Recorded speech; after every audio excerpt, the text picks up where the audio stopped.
बहुत पुरानी बात है। धारा नगरी में गंधर्वसेन नाम का एक राजा राज करते थे। उसके 4 रानियां थीं। उनके 6 लड़के थे जो सब के सब बड़े ही चतुर और बलवान थे।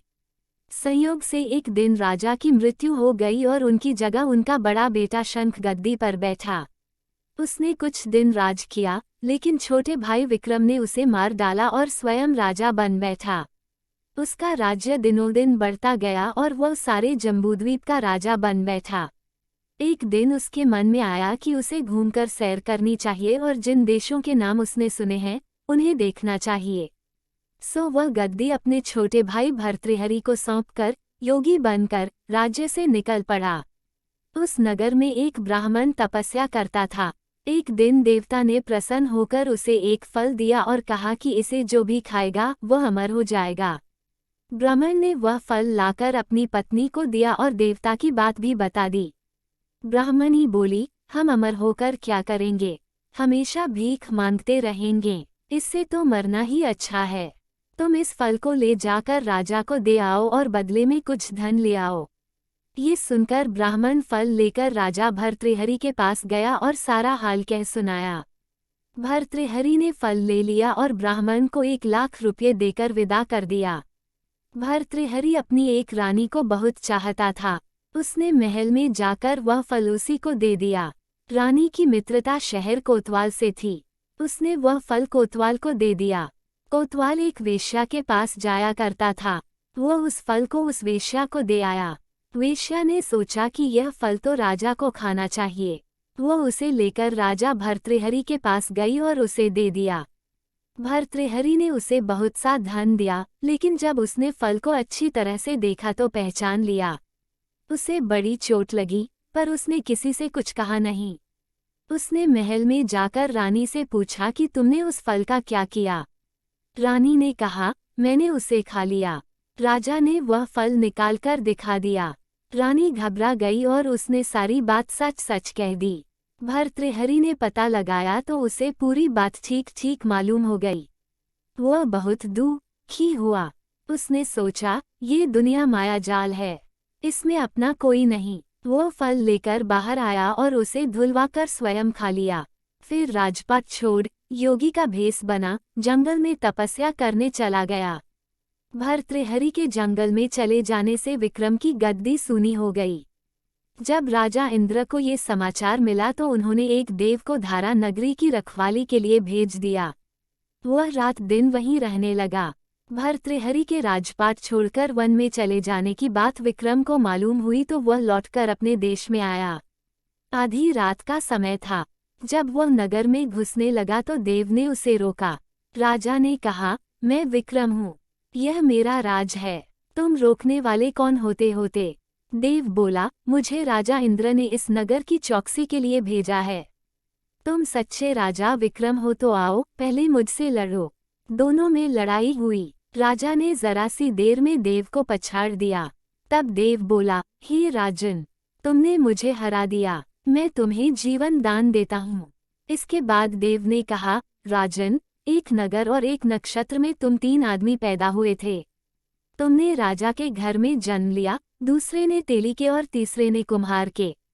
तुम यहाँ का राज करते हो, तेली पाताल का राज करता था। कुम्हार ने योग साधकर तेली को मारकर शमशान में पिशाच बना सिरस के पेड़ से लटका दिया है।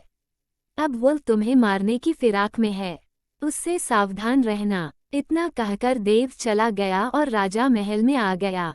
राजा को वापस आया देख सबको बड़ी खुशी हुई। नगर में आनंद मनाया गया। राजा फिर राज करने लगा। एक दिन की बात है कि शांतिशील नाम का एक योगी राजा के पास दरबार में आया और उसे एक फल देकर चला गया। राजा को आशंका हुई कि देव ने जिस आदमी को बताया था, कहीं यह वही तो नहीं है। ये सोच उसने फल नहीं खाया, भंडारी को दे दिया। योगी आता और राजा को एक फल दे जाता। संयोग से एक दिन राजा अपना अस्तबल देखने गया था। योगी वहीं पहुंच और फल राजा के हाथ में दे दिया। राजा ने उसे उछाला तो वह हाथ से छूटकर धरती पर गिर पड़ा। उसी समय एक बंदर ने झपटकर उसे उठा लिया और तोड़ डाला। उसमें से एक लाल निकला, जिसकी चमक से सबकी आंखें चौंधिया गईं। राजा को बड़ा अचरज हुआ। उसने योगी से पूछा, आप ये लाल मुझे रोज क्यों दे जाते हैं? योगी ने जवाब दिया, महाराज, राजा, गुरु, ज्योतिषी, वैद्य और बेटी, इनके घर कभी खाली हाथ नहीं जाना चाहिए। राजा ने भंडारी को बुलाकर पीछे के सब फल मंगवाए।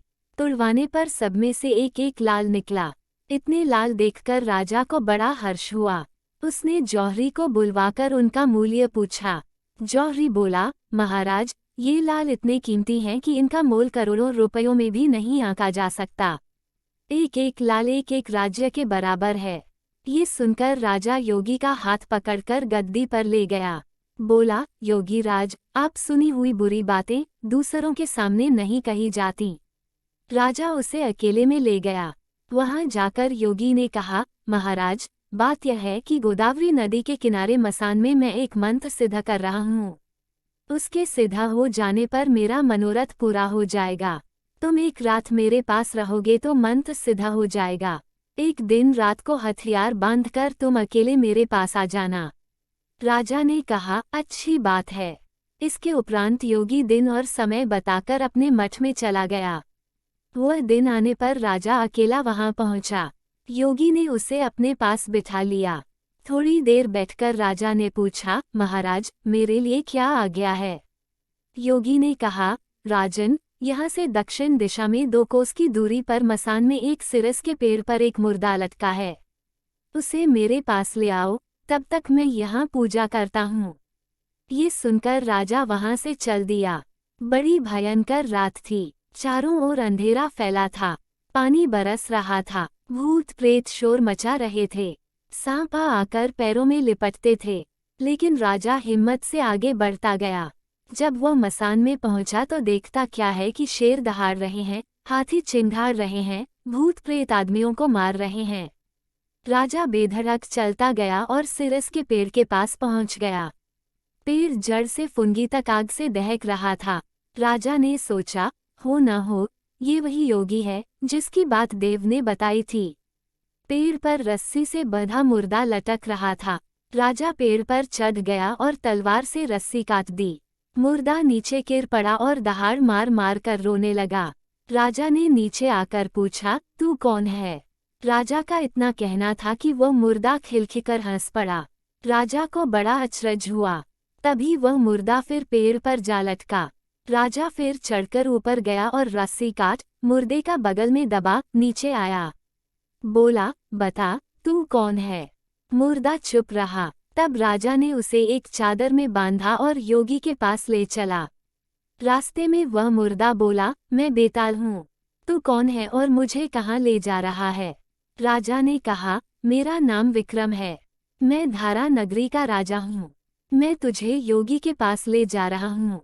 बेताल बोला, मैं एक शर्त पर चलूंगा। अगर तू रास्ते में बोलेगा तो मैं लौटकर पेड़ पर जा लटकूंगा। राजा ने उसकी बात मान ली। फिर बेताल बोला, पंडित, चतुर और ज्ञानी, इनके दिन अच्छी अच्छी बातों में बीतते हैं, जबकि मूर्खों के दिन कला और नींद में। अच्छा होगा कि हमारी राह भली बातों की चर्चा में बीत जाए। मैं तुझे एक कहानी सुनाता हूँ। ले, सुन।